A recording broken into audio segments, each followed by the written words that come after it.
أعوذ بالله من الشيطان الرجيم. بسم الله الرحمن الرحيم. ألف لام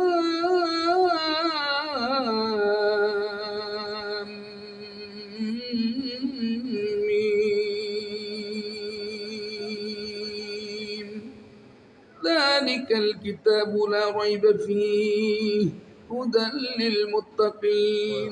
أعوذ بالله من الشيطان الرجيم. بسم الله الرحمن الرحيم. وقال نسوة في المدينة امرأة العزيز تراود فتاها عن نفسه. আল্লাহ তাআলা বলতেছেন যে وقال نسوة في المدينة, সেই মিশর শহরের অন্যান্য রমণী যারা আছে তারা বলতে লাগলো যে ইমরাতুল আজিজ, যে আজিজের স্ত্রী, তুরাবিদু ফাতাহা আন নাফসি, তার যুবক বৃত্তের মাধ্যমে তার মনোবাসনা সে পূর্ণ করতে চাইছে। কাদ সাকাফাহা হুব্বা, সে একবার তার বৃত্তের প্রেমে মগ্ন হয়ে গেছে। ইন্না লানারাহা ফি দালালিম মুবিন, ইন্না নিশ্চয়ই আমরা লানারাহা তাকে দেখতেছি ফি দালালিম মুবিন, স্পষ্ট ভ্রষ্টতার মধ্যে পড়ে গেছে। এই বৃদ্ধ বয়সে সে বৃত্তের প্রেমে পাগল হয়ে গেছে, সে আসলে সঠিক নাই, তার মস্তিষ্ক বিকৃত হয়ে গেছে। আল্লাহ বলছেন ফালাম্মা সামিআত, এরপর যখন এই কথা জুলেখা শুনতে পাইলেন, এই কান সেই কান, একসময় তার কাছে এই কথা ফেরত আসছে। বিমাকরিহিন্না, তাদের এই ষড়যন্ত্র, তারা যে জুলেখার বিরুদ্ধে রটাইতেছে পুরা শহর জুড়ে, এই কথা যখন জুলেখার কানে আসলো, আল্লাহ তাআলা বলছেন আরসালাত ইলাইহিন্না, তাদের কাছে তিনি আবার দাওয়াত দেওয়ার জন্য লোক পাঠাইলেন। বা তাদের লাহুন্না মুত্তাকা, এই ভোজ সভার আয়োজন করার পরে তাদের জন্য এমন আসনের ব্যবস্থা করলেন যে আসনে হেলান দিয়ে বসা যায়, হেলান দেওয়া আসনে বসার ব্যবস্থা করলেন। আর দান করলেন, দিলেন কুল্লু ওয়াহিদাতিন মিনহুন্না, তাদের প্রত্যেককে সিকিন, একটা করে চাকু। তিনি ভোজ সভার আয়োজন করলেন এবং খাবারের শেষে ফলের ব্যবস্থা করলেন আর সোফার ব্যবস্থা করলেন, যে হেলান দিয়ে বৈশা চাকু দিয়ে কি করবে, ফল কাটবে, এই জন্য তিনি চাকু দিলেন প্রত্যেকে একটা করে। ওয়াকালাতি খুরুজ আলাইহিন্না, এবং তিনি ইউসুফ আলাইহিস সালামকে বললেন তুমি এখন প্রবেশ করো। ফালাম্মা রাআইনাহু, আল্লাহ বলছেন যখন তারা ইউসুফ আলাইহিস সালামকে দেখলো, এই নারীরা আকবারনাহু, তার প্রতি তারা আকৃষ্ট হয়ে গেল। এই মহিলারাও ইউসুফ আলাইহিস সালামের সৌন্দর্য দেখে পাগল হয়ে গেল, আকৃষ্ট হয়ে গেল।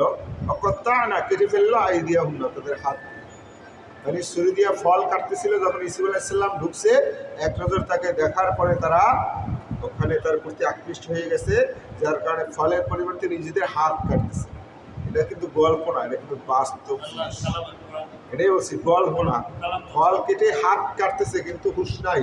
তাহলে কতটা সৌন্দর্যের অধিকারী তিনি ছিলেন। এই জন্য আল্লাহ রাসূল সাল্লাল্লাহু আলাইহি ওয়াসাল্লাম বলছেন যে আমি তাকে দেখছি মেরাজের সময়, সারা বিশ্বের সমস্ত সৌন্দর্যের অর্ধেক তাকে দেওয়া হয়েছে, অর্ধেক তাকে দান করা হয়েছে। তাহলে এটা বাস্তব জিনিস যে একটা মানুষকে দেখার পরে হাত কেটে ফেলতেছে অথচ তাদের হুঁশ নাই।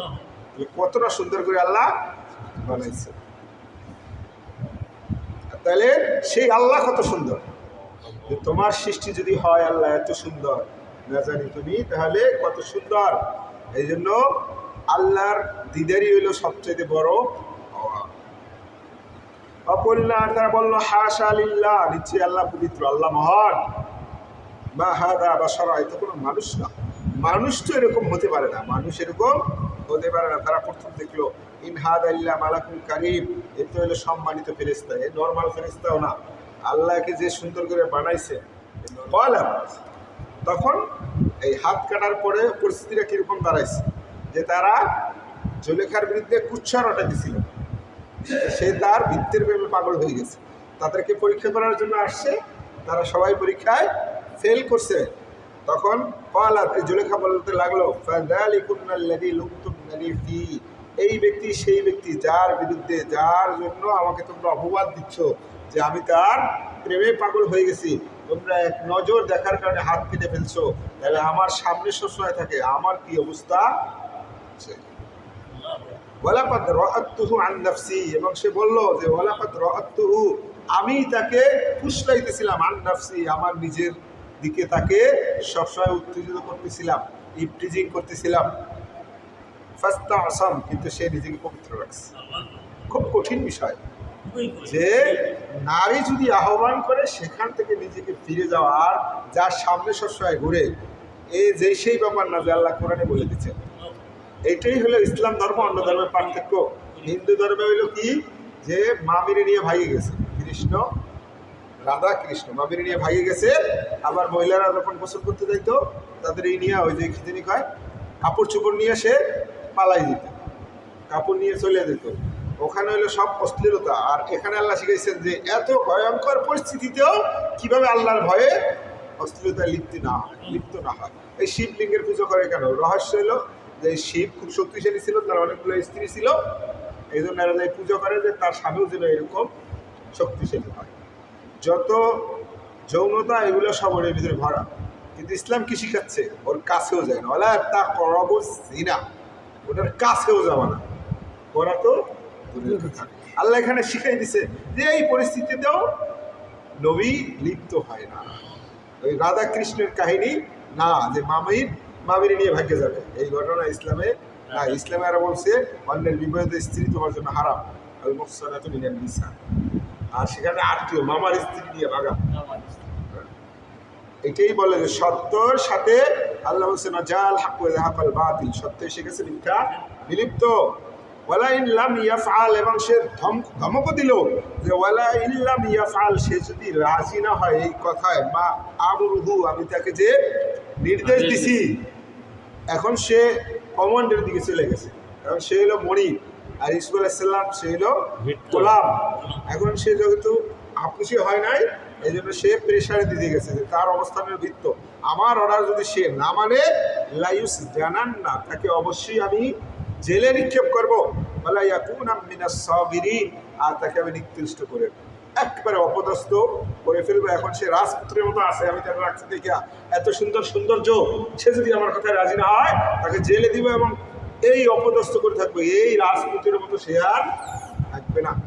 তাহলে ইসুফ আলাইহিস সালাম কতটা এক হইলে ফুসলাই দিয়েছিল, আর এক হলো প্রেশার ক্রিয়েট করছে। আল্লাহ ইসুফ আলাইহিস সালাম বললেন রব্বি সিজনু, হে রব, সিজনু জেলখানা, আহাদু আমার কাছে প্রিয়, ইলাইয়া মিম্মা ইয়াদউনানি ইলাই, আমাকে যেদিকে তারা আহ্বান করতেছে এর সাথে আল্লাহ জেলখানাই আমার কাছে প্রিয়। আমি জেলখানাকেই ভালোবাসি, তাও আমি এই জেনায় অবৈধ কাজে লিপ্ত হতে চাই না।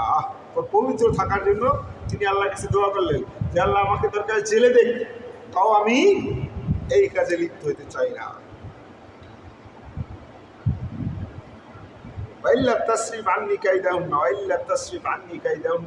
আল্লাহ তাদের ষড়যন্ত্র থেকে যদি তুমি আমাকে রক্ষা না করো, আসবু ইলাইহিন্না, হতে পারে একসময় আমি হয়তো তাদের প্রতি আকৃষ্ট হয়ে যাব, আকুম মিনাল জাহিলিন, আর আমি এর মাধ্যমে জাহেলদের অন্তর্ভুক্ত হয়ে যাব। আমরা সাধারণত গুনাহ করি যে কি মনে করি, যে গুনাহ একবার করে ফেলি আল্লাহর কাছে তওবা করবো, আল্লাহ মাফ করে দিবেন। আর তিনি গুনাহ করার আগে আল্লাহর কাছে দোয়া করতেছেন, আল্লাহ তুমি যদি আমাকে থেকে রক্ষা না করো হয়তো আমি লিপ্ত হয়ে যেতে পারি, তাহলে আমি জাহেল হয়ে যাবো, মূর্খদের দলে সামিল হয়ে যাবো, আল্লাহ তুমি রক্ষা করো। নিজেকে পুরোপুরি আল্লাহর কাছে সুপর্দ করলেন। আর ইসুফ আলাইহিস সালামের ভাইরা কি বললো যে তাকে মেরে ফেলি, এরপরে আমরা একেবারে সলিহীন বান্দা হয়ে যাবো, তওবা করে একবারে আল্লাহ হয়ে যাবো। আর ইসুফ আলাইহিস সালাম আগেই আল্লাহর কাছে বলতেছেন যে আল্লাহ আমাকে থেকে রক্ষা করো। আল্লাহ বললেন ফাস্তাজাবা লাহু রাব্বুহু, সাথে সাথে রব তার দোয়া কবুল করে নিলেন। ইসুফ আলাইহিস সালাম জেলে গেছেন, তিনি নিজে আল্লাহর কাছে দোয়া করছেন, আল্লাহ তার দোয়া কবুল করছেন। আল্লাহ বলছেন ফাস্তাজাবা লাহু রাব্বুহু, তার রব সাথে সাথে তার দোয়া কবুল করে নিলেন। ফাসারাফা আনহু কাইদাহুন্না, এবং ইসুফ আলাইহিস সালামকে তাদের ষড়যন্ত্র থেকে রক্ষা করলেন। ইন্নাহু হুয়াস সামিউল আলিম, কারণ আল্লাহ তাআলা সব কিছু শুনেন এবং জানেন। বান্দা যখন দোয়া করে সাথে সাথে আল্লাহর কাছে পৌঁছে যায়, আল্লাহ বলছেন দোয়া করতে দেরি নাই, সাথে সাথে আমি কবুল করে ফেললাম। সুম্মা বাদা লাহুম মিন বাদি মা রাউল আয়াত, আল্লাহ বলছেন তার এই বিভিন্ন নিদর্শন দেখার পরে সবাই সিদ্ধান্ত নিল লা ইয়াসজুনুনাহু হাত্তা হিন, তাকে কিছুকাল আমরা জেলে রেখে দিই। তারা ইউসুফ আলাইহিস সালামের এই অবস্থা দেখার পরে, আগে ছিল আজিজে মিশর তার স্ত্রী, এখন বাকি সবাই হাত কেটে ফেলছে, মান সম্মান ওই এলাকার মুরব্বীদের আর কারো না। এই জন্য সবাই চিন্তা করলো যে যদি এরকম থাকে হয়তো এটা আরো বড় কিছু হতে পারে, আমাদের কারো সম্মান থাকবে না, ওর সাথে তাকে কিছুদিন আমরা জেলে রাখি, তাহলে এই ঝামেলাটা থেকে মুক্তি পেতে পারি। আল্লাহ এই সিস্টেম করে দিলেন, তাদের জেহেনের মধ্যে জাগ্রত করে দিলেন যে এই সিস্টেম তোমরা করো, কারণ আল্লাহ বলছেন আমি তার দোয়া কবুল করছি। ওয়াদাখালা প্রবেশ করলো মাহুস সিজনা ফাতায়ান, দুইজন কয়েদি তার সাথে কি জেলে প্রবেশ করলো। মানে বাদশার সাথে দুইজন লোক ছিল, একজন হইল খাদেম যে খাবার দাবার খাওয়াইতো, আর একজন হইল বাবুর্চি। এই দুই ব্যক্তি প্রবেশ করলো ইউসুফ আলাইহিস সালামের সাথে। এরা কি করছে, বাদশাকে মেরে ফেলার জন্য পরামর্শ করে বাদশার খাবারে বিষ মিশাইছে। আল্লাহ বলছেন যে এই দুই ব্যক্তি বিষ মিশানোর পরে যুক্তি করছিল মিশাবে, কিন্তু যে ওই মানে খাবারটা খাওয়ায় সে মিশায় নাই, আর যে পাক করে কুক সে মিশাইছে। যখন বাদশা মুখে নেবে তখন সে বলে দিছে।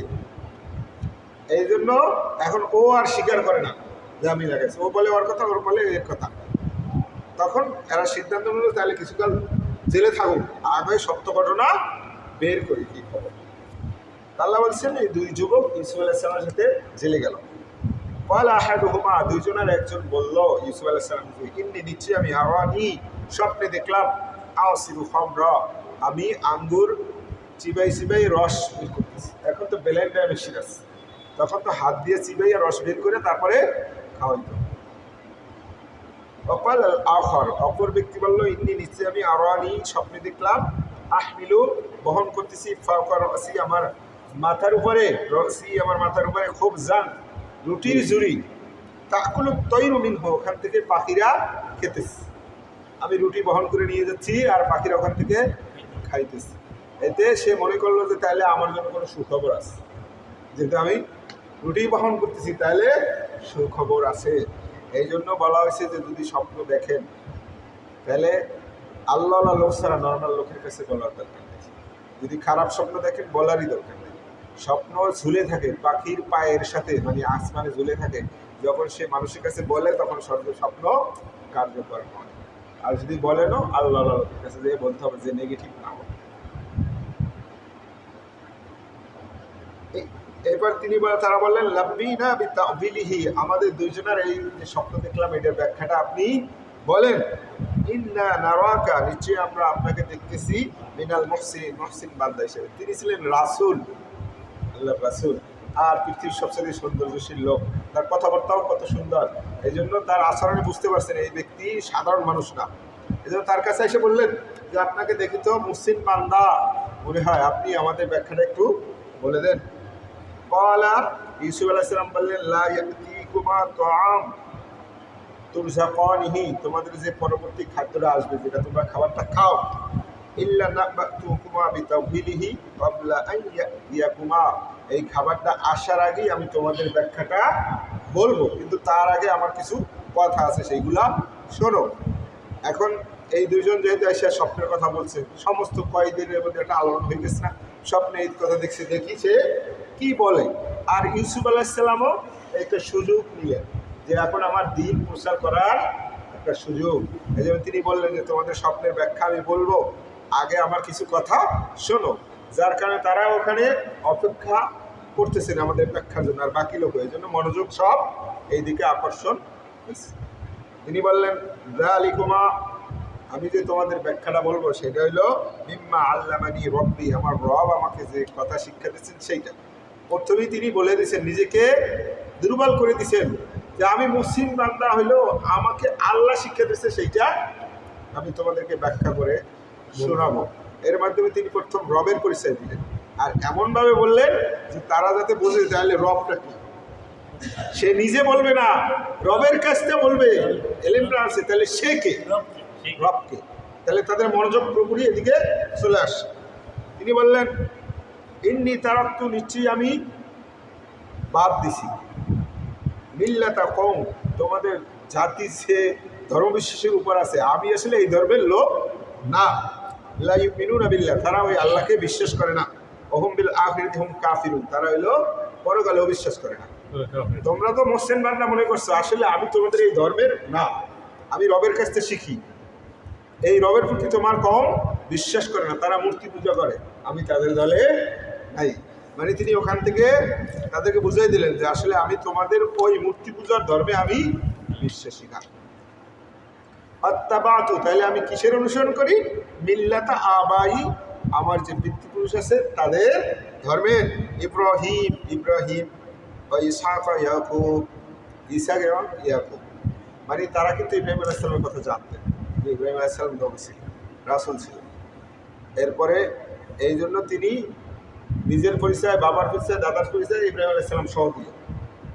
এই তিনি প্রথম নিজের পরিচয় প্রকাশ করলেন। এতদিন গোপন রাখছেন, আল্লাহ কেবল প্রকাশ করতে বলছেন দেখে তিনি করছেন, এতদিন তিনি প্রকাশ করেন নাই। যদি আমাদের মতো লোক হইতো, যখনই তার বিরুদ্ধে জুলেখা বলছিল যে এই ব্যক্তি আমার সাথে খারাপ কাজ করতে চাইতো, তখনই হাত জায়গায়, আমি কিন্তু নর্মাল লোক না, আমার দাদা ইব্রাহিম আলাইহিস সালাম, বাবা ইয়াকুব আলাইহিস সালাম, দাদা ইসহাক আলাইহিস সালাম, তার বাবা হইল ইব্রাহিম আলাইহিস সালাম, আমি যেন তেন লোক না, আমার তোরা সন্দেহ করার না। কিন্তু আল্লাহ বলতে দেন নাই, আল্লাহর হিকমা। এবার আল্লাহ বলছেন, ইব্রাহিম আলাইহিস সালাম বলছেন আমি তাদের ধর্ম অনুসরণ করি। মা কানা লানা, আমাদের জন্য এটা শোভনীয় নয় যে আন্নুশরিকা বিল্লাহি মিন শাই, আল্লাহর সাথে কোনো জিনিস শিরক করবো, এটা আমাদের জন্য শোভনীয় নয়। আমরা যে মূর্তি বানাই এগুলোর পূজা করবো, আল্লাহর সাথে শিরক করবো, এটা আমাদের সিলসিলার মধ্যে এটা নাই। যালিকা মিন ফাদলিল্লাহি আলাইনা, এটাই হলো আল্লাহ তাআলার অনুগ্রহ আমাদের প্রতি, বা আলান নাস, মানুষের প্রতি, যে এক রব, তার ইবাদত করব। এইটা যদি আপনারা যারা অন্য ধর্ম থেকে মুসলমান হয়েছেন তাদের কথা না শুনলে বুঝবেন না যে যার রব নাই, তার যে কিছু নাই, তাদের থেকে বোঝা যায়। ওরা বলছে আমাদের একসময় অর্থ সম্পদ হইতে হইতে এমন একটা পর্যায়ে গেছে, লাস্টে জীবনে হতাশ চলে আসে যে এরপর কি, এরপর কি, আর কোনো লক্ষ্য উদ্দেশ্য নাই। একসময় তারা নিজের জীবনটাকে শেষ করে দেওয়ার জন্য উদ্যত হতেছিল। আপনি যেদিকে লিপ্ত হন, একসময় মনে হয় এরপর কি, এরপর কি, এরপর কি, নারী, বাড়ি, গাড়ি, কিন্তু মূল উদ্দেশ্য তো নাই। আপনি যদি পরকালে বিশ্বাস না করেন, আপনি যে একটা ভালো লোক সাজবেন সমাজে কি জন্য? যে নাস্তিক, যদি জিজ্ঞাসা করা হয় তুমি নাস্তিক হচ্ছে, বুঝলাম, তাহলে তোমার ভালো লোক হওয়ার উদ্দেশ্যটা, তুমি যদি এখানে মরলেই সব শেষ হয়ে যায়, তাহলে এই দুনিয়ার সব ভোগ না করে ভালো সেজে লাভ কি? ভালো সাজার উদ্দেশ্য কি আমাদের? যে পরকালে আল্লাহ মুক্তি দিবে, তাই না? আপনি যদি পরকালেই মুক্তি না পান, তাহলে আপনার ভালো হয়ে লাভটা কি? যেমন খুশি। তাহলে নাস্তিকতায় কখনোই আপনাকে ভালো হতে বলবেন, কারণ ভালো হয়ে লাভ কি? যদি কোনো বেনিফিটই না থাকে তাহলে লাভ কি? সন্তানাদি পাইলে আপনার লাভ কি? এগুলার ভালো শিক্ষিত লাভ কি? আপনি তো থাকতেছেন না, ওরাও থাকতেছে না, কোনো সম্পদ কার জন্য জমা করতেছেন? কি জন্য? কিছুই তো নাই। কিন্তু আমাদের ইসলামে কি বলে, আপনি যে সম্পদটা জমা করতেছেন ওটারও একটা সব পাবেন, কারণ আপনার সন্তানদের যদি ভালোভাবে প্রতিষ্ঠা করে যেতে পারেন, ওরা যে ওই সম্পদ থেকে দান করবে সেটাও পাবেন। আপনি একটা মসজিদ মাদ্রাসা করলে সেটাও পাবেন, সদকায়ে জারিয়া। ইসলাম আপনার কোনো জিনিসকে শেষ করে দেন নাই, সব কর্মের পুঙ্খানুপুঙ্খানুপুঙ্খি দেন আল্লাহ দিবেন। আপনি আপনার সন্তানের পিছনে যে টাকাটা ব্যয় করতেছেন, যদি সেটা ধর্মীয় উদ্দেশ্যে ব্যয় করা হয়, ওটারও সব পাবেন, কোনো কিছুই ভিক্ষা যাবে না। এবার তিনি বলছেন ওয়ালাকিন্না আকসারান নাসি লা ইয়াশকুরুন, কিন্তু মানুষ, অধিকাংশ মানুষ এটা বোঝার পরেও শুকরিয়া আদায় করতে পারে না যে আমাদের রব আছেন, তিনি আমাদের পরিচয় দিচ্ছেন, হ্যাঁ, নবী রাসূল পাঠিয়ে আমাদের শিক্ষা দিচ্ছেন, জীবনের উদ্দেশ্য শিখাইছেন, যে পৃথিবীতে আসলাম, দিন হচ্ছে, রাত হচ্ছে, খাবার খাচ্ছি, শেষ হয়ে যাচ্ছে, তাই না? কত খাবার খাইলাম, সুস্বাদু খাবার, এখন এগুলো কিছুই মনে নাই। সকালে ভালো খাবার খাই, একবারে তৃপ্তি সহকারে খাইয়ে বের হয়েছেন, দুপুরের পর খিদে লাগছে, সকালে ওটাই কোনো কাজ দেয়। তাহলে উদ্দেশ্যটা কি? কী উদ্দেশ্যে আসলাম আবার একসময় পৃথিবী চলে যাব, আমার সৃষ্টির উদ্দেশ্য কি? এই উদ্দেশ্য কি? এটাই আল্লাহ শিখাই দিচ্ছে। আর যখন আপনি আল্লাহকে রব হিসেবে মেনে নেবেন মন থেকে, আপনি বুঝতে পারবেন যে আপনি একা না, আপনার সাথে আছেন, আপনার সাথে এই একজন শক্তিশালী সত্তা আছেন, সেই সত্তাই আল্লাহ। আপনি কারো সাপোর্টে আছেন, আপনি বিপদ পড়ে গেছেন, সাহায্য চাওয়ার আছে, তাই না? রব আছে, যার রব আছে এবং যার রবের সাথে সম্পর্ক হয়ে গেছে, তার মতো সুখী মানুষ আর কেউ নেই। হাজারো প্রবলেম থাকলেও তার ওইটা ভয় থাকে না যে আমার রব আছে, আমার রব আছে। যার রব নাই তার কিছুই নেই, রব আছে, যার রব নাই তার কিছুই নাই। ইয়া সাহিবাই সিজনি, হে আমার জেলের সাথীগণ, আরবাবুম মুতাফাররিকুন, হাজারো দেবতা, ভিন্ন ভিন্ন দেবতা, খায়র সেইগুলোকে উত্তম, আমি লাহিল ওয়াহিদুল কাহ্হার, না মহাপ্রতাপশালী আল্লাহ তাআলা উত্তম। একজন রব থাকা ভালো না হাজারো থাকা ভালো? উদাহরণ হইল যে এক ব্যক্তি, তার মালিক হলো 5-7 জন, সবাই কাজ করে দেওয়া, আর একজনের একজন মালিক, পার্থক্য বিশাল, পার্থক্য বিশাল না? তাহলে একজন রব তিনি বুঝাইলেন যে তোমরা হাজারো মূর্তি পুজো করো, এইটা উত্তম না একজন রব থাকা উত্তম। বা তা'বুদুনা, তোমরা আসলে যেগুলা ইবাদত করো মিন দুনিহি, আল্লাহকে বাদ দিয়া, সেগুলো হলো ইল্লা আসমাউ, ওরা করে নাম, ইল্লা আসমা, নাম রাখছো তোমরা, সাম্মাইতুমুহা, যে নামগুলো তোমরা রাখছো, আনতুম বা আবাকুম, তোমরা বাপ দাদারা নিজেরা মাটিতে বানাই নিছো, নিজেরা নাম দিছো, ওটার কোনো ভিত্তি নাই। মাছটা কোত্থেকে আসলো ভিত্তি আছে, তাই না? মুরগি কোত্থেকে আসলো, যত খাবার দাবার থেকে শুরু সব কিছুর একটা উৎস আছে, কিন্তু মাটি আইনা বানাই একটা নাম দিয়ে দিচ্ছে, এটার কোনো উৎস আছে? ও কারো থেকে জন্মও নেয় নাই, আর ও জড় পদার্থ নিজে বানায়, নিজে পূজা করে, আবার ওই নিজে ওটার লাঠি মারিয়া কি করে নদীতে ফেলাই দেয়। দেখি তো, ওই যে ডুবাইতে গেছে না, ডুবাইছে, এখন বাইজে আছে পাহাড়ে, এখন হাত দিয়ে তো আর পারতেছে না, পরে এই পাশে গাছ ধরে রশি ধরিয়া পা দিয়ে ওটা লাঠিয়ে লাঠিয়ে নদীর ভিতরে ঠেলে দিচ্ছে। এর চাইতে মূর্খ আর আল্লাহ বলছেন মা আনজালাল্লাহু বিহা মিন সুলতান, এই ব্যাপারে আল্লাহ কোনো প্রমাণ সনদ নাজিল করেন নাই। সব কিছুরই একটা সনদ আছে, মানুষ কোত্থেকে আসছে, কোন কি, সব কিছুর সৃষ্টির উদ্দেশ্য আছে, কিন্তু এই মূর্তিগুলো নিজেরা বানাই নিয়েছে, এই ব্যাপারে আল্লাহর কোনো সনদ নাই। ইনিল হুকমু ইল্লা লিল্লাহ, একমাত্র হুকুম চলবে আল্লাহ তাআলার, যেহেতু তিনি সৃষ্টি করছেন, তাই না? আল্লাহুল খালকু আল্লাহুল আমর, জেনে রাখো সাবধান, সৃষ্টি যার, আদেশ চলবে আমার। তিনি এই নির্দেশ দিচ্ছেন আল্লাহ তা'বুদু ইল্লা ইয়াহ, তার ছাড়া আর কারো ইবাদত করা যাবে না।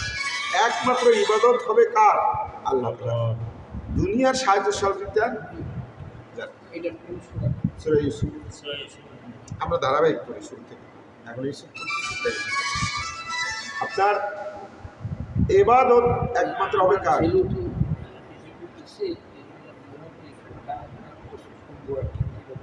আচ্ছা, সূরা ইউসুফ। তাহলে আল্লাহ বলছেন জেনে রাখো ইবাদত একমাত্র কার?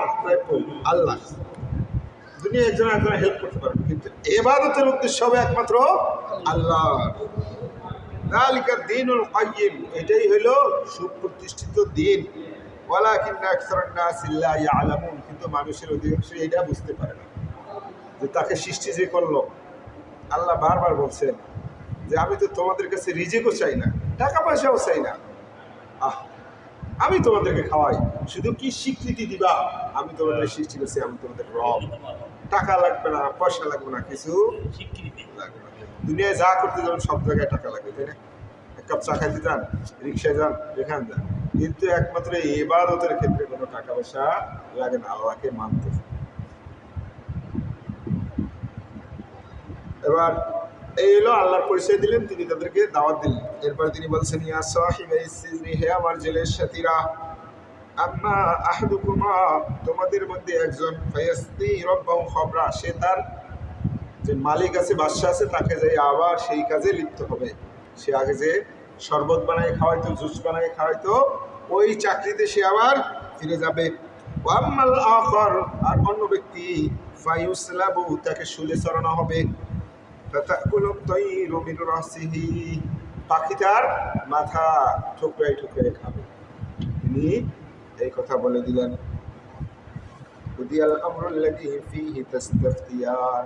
এখন তোমরা যেটা বলছো সেটা কার্যকর হয়ে গেছে। যখনই তিনি এই স্বপ্নের ব্যাখ্যা দিলেন, তখন যে এই রুটি বোঝাই ছিল, সে বলতেছে আমি কোনো স্বপ্নে দেখিনি, এটা আমি এমনি এমনি বলছি। রাসূল সাল্লাল্লাহু আলাইহি ওয়াসাল্লাম বলছেন কুদিয়াল আমরুল্লাযী ফীহি তাস্তাফিয়ান, তোমরা যেগুলো বলছো এটা এখন ধার্য হয়ে গেছে, এটা ঘটেই যাবে, এটা ঘটবে, এটা আর ফিরবে না। ওয়াকালা লিল্লাযী, আর তিনি তাকে বললেন যাকে ধারণা করতেছিলেন আন্নাহু নাজিম মিনহুমা, দুইজনের মধ্যে যে মুক্তি পাবে তাকে যে বললেন ওযকুরনি ইনদা রাব্বিক, তুমি যখন বাদশার কাছে যাবা তখন আমার কথা তার কাছে বলিও। কারণ এদিকে আজিজে মিশর তারা যে তাকে জেলে দিছে এটা বাদশা জানে না, বাদশা জানে না, তারা ফ্যামিলিগত ব্যাপার, নিজেরা তাকে জেলে দিয়ে দিছে। যেন ইউসুফ আলাইহিস সালাম বলছিলেন যে তুমি যখন বাদশার কাছে আবার খাদেম হিসেবে যাবা আমার কথা বলিও যে এরকম এক ব্যক্তি। ফানসাহু শাইতান, আল্লাহ বলছেন শয়তান থেকে ভুলাই দিলেন যিকরা রাব্বিহি, বাদশার কাছে ঈসা আলাইহিস সালামের কথা বলবে এই কথা শয়তান থেকে ভুলাই দিয়েছে ওই ব্যক্তিকে। ফালাবিসা, অতিক্রম করলেন। তাহলে ওখানে পরিস্থিতিটা কি দাঁড়াইলো যে বাদশা কি স্বয়ং রাজ দরবারে তারা বলে ফেললো আপনার এটা কল্প কাহিনী, আসলে এটার কোনো ব্যাখ্যা নাই। তাহলে এই মুহূর্তে সে বলতেছে যে আমি এটার ব্যাখ্যা জানি, তখন বিষয়টা কত গভীরতা চলে আসছে, কেউ বলতে পারতেছে না। আর এই ব্যক্তি বলতেছে যে আমার জানা আছে। তখন সে তার কাহিনী বললো যে এরকম আমাদের সরকার সাথে আমি ব্যাখ্যা করছিল, কিন্তু আমাকে বলছিল আপনার কাছে বলতে ভুলে গেছিলাম, এখন মনে করছে আমাকে পাঠান, এটার ব্যাখ্যা আমি জানি। তখন রাজা কি নিজে অসহায় হয়ে গেছিল না, যখন সবাই বলতেছে এগুলো আপনার অলিক, অথচ তার দৃঢ় বিশ্বাস এটার কোনো ব্যাখ্যা আছে, এমনি এমনি দেখে নেই। এরপরে বাদশা তাকে পাঠাইলেন জেলখানায়, ঠিক আছে তুমি যাও। যাওয়ার পরে বলতেছেন ইউসুফ, হে ইউসুফ, আইয়ুহা সিদ্দিক, হে সত্যবাদী ইউসুফ, আফতিনা, আপনি ব্যাখ্যা করুন, ফি সাবি বাকারাতিন সিমান, 7টা যে হৃষ্টপুষ্ট গাভী, ইয়াকুলুহুন্না সাবউন হিজাব, যাদেরকে খেয়ে ফেলতেছে 7টা শুকনো গাভীতে, যে তাদের 7টাকে খেয়ে ফেলতেছে, হ্যাঁ, ওয়াসাবঈ সুম্বুলাতিন খুদরিন ওয়া উখরা ইয়াবিসাত, আর 7টা যে শস্য দানা সবুজ আর 7টা যে শুকনা, এটার ব্যাখ্যা কি বাদশা দেখছেন, আপনি এটা ব্যাখ্যা বলুন। নিশ্চয়ই অন্য পার্টি যে ব্যাখ্যা বলতে পারে না, এই সবগুলোই তো তাকে বলছেন।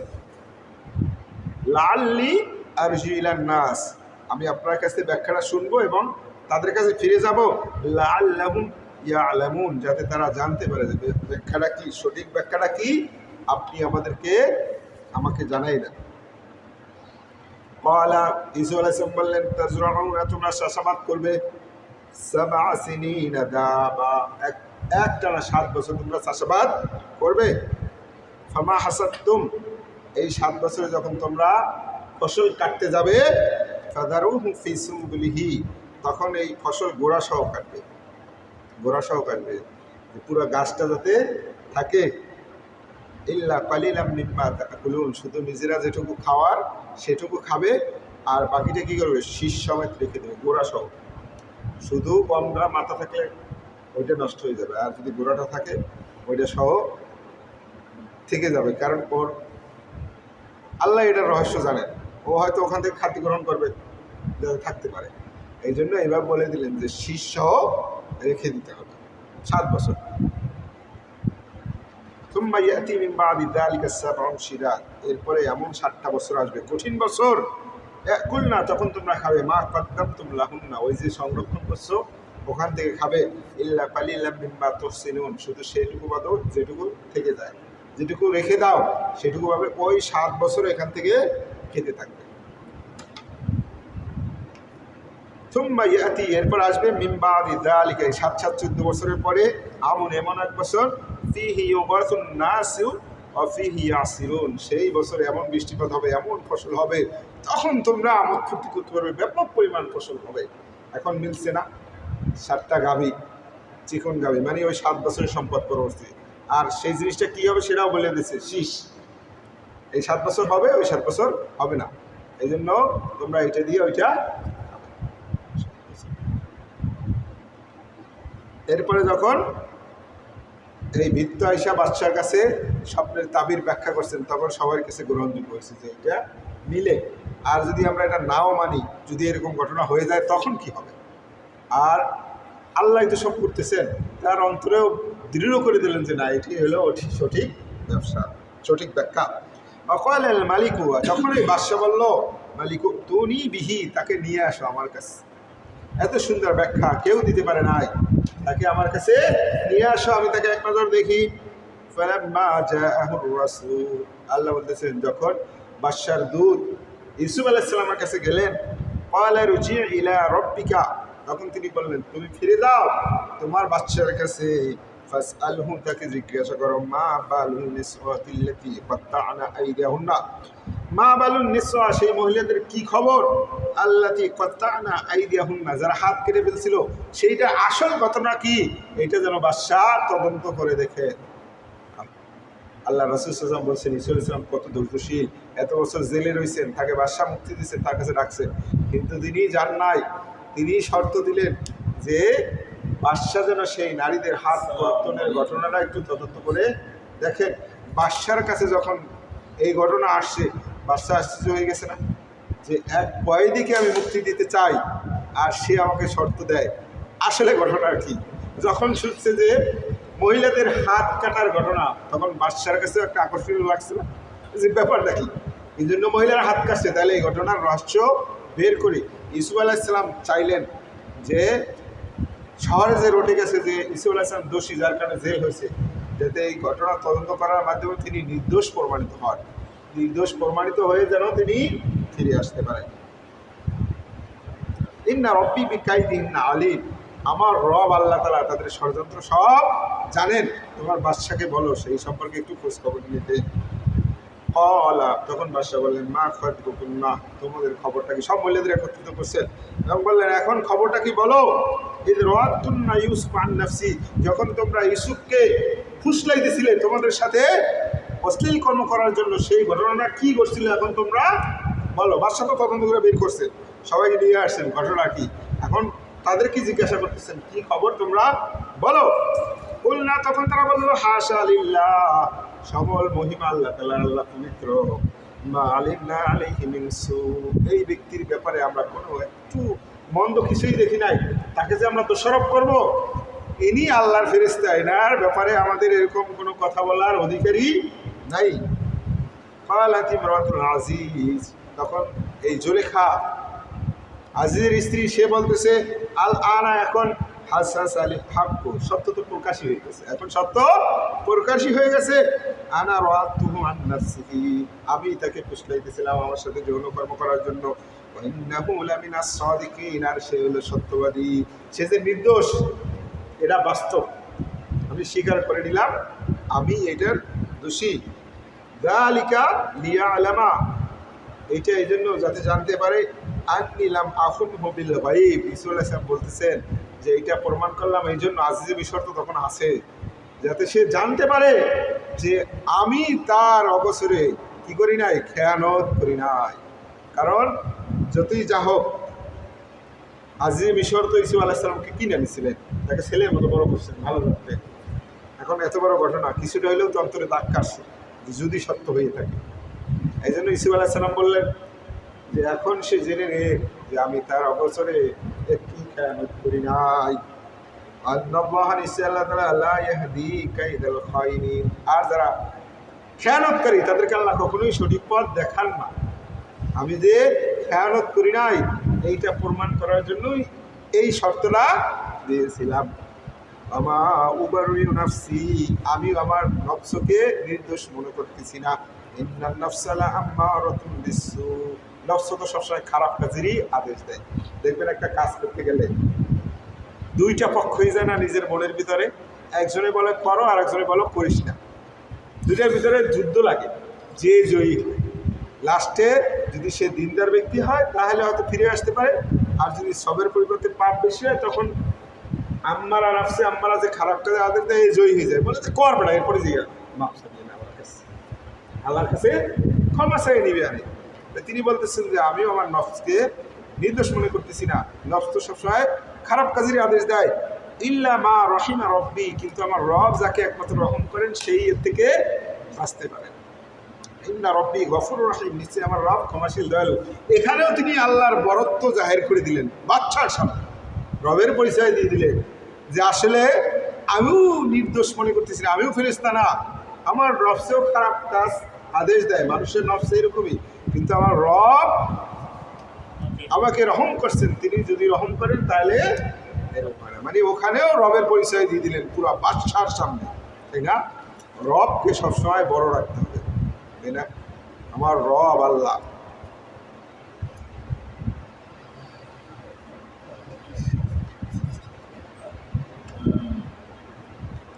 এরপরে অকল আল মালিক তুনি বিহি, তখন বাদশাহ বলতেছে তাকে নিয়ে আসো আমার কাছে, আস্তাখলিসু লিনাফসি, তাকে আমি একবারে নিজের মতো করে গ্রহণ করবো। এরকম ফেরেশতা, এরকম ফেরেশতা, এতগুলা মহিলা হাত কেটে ফেলছে তার জন্য, তাকে ফুসলাই দিছে, কিন্তু সে জেলে গেছে, তাও সেই কাজে লিপ্ত হয় না। এরকম ফেরেশতা তুল্য লোক আর হয় না, এরকম লোকই আমার রাজ দরবারে দরকার। ফালাম্মা কাল্লামাহু, আল্লাহ বলতেছেন এরপর যখন ইউসুফ আলাইহিস সালামের সাথে বাদশা কথা বললেন, ক্বালা, তখন তিনি বললেন ইন্নাকা আল-ইয়াওমা লাদাইনা মাকিনুন আমিন, আজকে থেকে তুমি আমার একবারে নিকটবর্তী এবং তুমি হলে বিশ্বস্ত। ইউসুফ আলাইহিস সালাম নবী, তাকে যখন বাদশা দেখছেন কথা বলছেন এমন ভালো লাগছেন যে তার একবারে সর্বনিকটের আসনটা তাকে দিলেন। আমিন মানে বিশ্বস্ত, এখন বলে উপদেষ্টা, এই ছেড়ে বলে নিরাপত্তা উপদেষ্টা, এটা সিকিউরিটি অ্যাডভাইজার। এরকম যারা আছে এই দায়িত্বে তাকে দিচ্ছেন যে সবচেয়ে বিশ্বস্ততা, তুমি সবসময় আমাকে পরামর্শ দিবা, যে কোনো কাজ করতে গেলে পরামর্শ করে এই দায়িত্ব তাকে দান করলেন। বলা যে আলনি, তখন ইউসুফ আলাইহিস সালাম বললেন আমাকে দান করুন আলা খাজাইনিল আরদ, এই যে ধনভাণ্ডার, এই 7 বছর যা জমা করব, 7 বছর খেতে হবে, এটা একটা বিশাল সময়, এই দায়িত্বটা আমাকে দেন। ইন্নী হাফিজুন আলিম, আমি এটার সম্পর্কে জানি এবং আমি সংরক্ষণকারী, আমার জ্ঞান আছে কীভাবে এটা সংরক্ষণ করতে হবে, কীভাবে বর্ধন করতে হবে। এই জন্য এখান থেকে ব্যাখ্যা আসছে যে যদি এমন জায়গা হয় যেখানে দেখতেছেন যে অযোগ্য লোকের হাতে ক্ষমতা আছে, সেক্ষেত্রে আপনি ওখানে নিজের যোগ্যতা পেশ করতে পারবেন। আমরা যখন আবেদন করি না, চায় না কে কে যোগ্যতাশীল আছে এই পদে, আমরা আবেদন করি না, এটাও কিন্তু এখান থেকে যে এই পদে লোক নেওয়া হবে, আপনি আবেদন করেন কি জন্য, যে আমার এই যোগ্যতাটা আছে, আমি খাড়ি কিনা, এখান থেকে। এরকম যদি দেখা হয় যে না এখানে যাকে দেওয়া হয়েছে তিনি নষ্ট করে ফেলবেন, তখন ওখানে চাওয়া যায় যে না এই দায়িত্বটা আমাকে দেন। আল্লাহ বলেন ওয়াকাযালিক, এইভাবে মাক্কান্না লিইউসুফা ফিল আরদ, ইউসুফকে আমি প্রতিষ্ঠিত করে দিলাম জমিনের ভিতরে। ইয়াতাবাওয়াউ মিনহা, সে ঘুরে বেড়াইতো হাইতু ইয়াশা, যেদিকে চাইতো, এবং দায়িত্ব পাইলে পুরো মিশর জুড়ে তিনি পদচারণা করতে লাগলেন এবং দিন প্রচার। হুদাইবিয়ার সন্ধির আগে 1400 লোক মাত্র সাহাবীদের নিয়ে আল্লাহ রাসূল সাল্লাল্লাহু আলাইহি ওয়াসাল্লাম মক্কার উদ্দেশ্যে রওনা দিয়েছিলেন। যখন সন্ধি হয়েছে মুসলমানদের সাথে অমুসলিমদের যখন ওঠা বসা হয়েছে, মাত্র কয়েক বছর পরে 10,000 যোদ্ধা নিয়ে তিনি মক্কা জয় করলেন। মানে মুসলমানদের সাথে যদি না মিশে, মুসলমানদের আচার আচরণ না দেখলে বুঝবে কেন? এই যারা আমেরিকা থেকে মুসলমান হচ্ছে, এরা বলতেছে আমাদের খালি শুনানিই তো মুসলমান মানি, হামলা করো মারো, এই ধর্ম সম্পর্কে কোথাও পড়ানো যেত না। যদি পড়ানো হতো সেটা নেগেটিভটাই পড়ানো, না মিশলে বুঝবে কেন? কিন্তু আমাদের দেশে কেউ মুসলমান হয় না কেন জানেন? আমাদের এলাকায় দেখছি না ওই হিন্দু যা মুসলমান, আমি তো কালেমা জানি, তোমার গোটা আব্দুর রহিম সে ওই দাঁড়াই মধ্যে ওই হরিভূত দাঁড়াই মধ্যে আব্দুর রহিম শুধু আপনার এলাকায় মুসলমান দেখেন, আমার এলাকায় দেখি না। কারণ ওরা বলে যে মুসলমান হয়ে লাভ কি, ও জমি ঠকায়, ও মিথ্যা কথা বলে, যত অন্যায় আচরণ আছে আমাদের সাথে বেশি, ওরা বেশি খারাপ, তাহলে ওদের যাই লাভ কি? মানে হিন্দুদের কাছে মুসলমানদেরকে আলাদা কিছু মনে হচ্ছে না, যার কারণে তারা এই ধর্মের প্রতি আকৃষ্ট হচ্ছে না। আমাদের আচার আচরণ এত খারাপ। আল্লাহ বলছেন নসিবু বি রাহমাতিনা মান নাশা, আমি যাকে ইচ্ছা তাকে আমার এই রহমত অনুগ্রহ দিয়া ডেকে দিই। ওয়ালা নুদিউ আজরাল মুহসিনিন, আর মুহসিন বান্দাদের পুরস্কার কখনোই নষ্ট করি না। ওয়ালা আজরুল আখিরা, পরকালের পুরস্কার খায়র আরো উত্তম, লিল্লাযিনা আমানু, যারা ঈমানদার, কানু ইয়াত্তাকুন, যারা খোদাবিধি অবলম্বন করে। আল্লাহ বলছেন মুহসিন বান্দাদের যে দুনিয়ায় প্রতিষ্ঠা করলাম, এটার সাথেও পরকালে যেটা দেবো আরো উৎকৃষ্ট। তোমরা আবার এই চিন্তা করে খালি চাইও না যে ইউসুফ আলাইহিস সালামের মতো দুনিয়া চাই, না, দুনিয়াতে দেবই, পরকালীনটা আরো উত্তম। কার জন্য? যারা ঈমানদার এবং আল্লাহ তাআলাকে ভয় করে। আল্লাহ তাআলা আমাদের এই কোরআন বোঝার এবং এই যে আমার কথা তৌফিক দান করুন।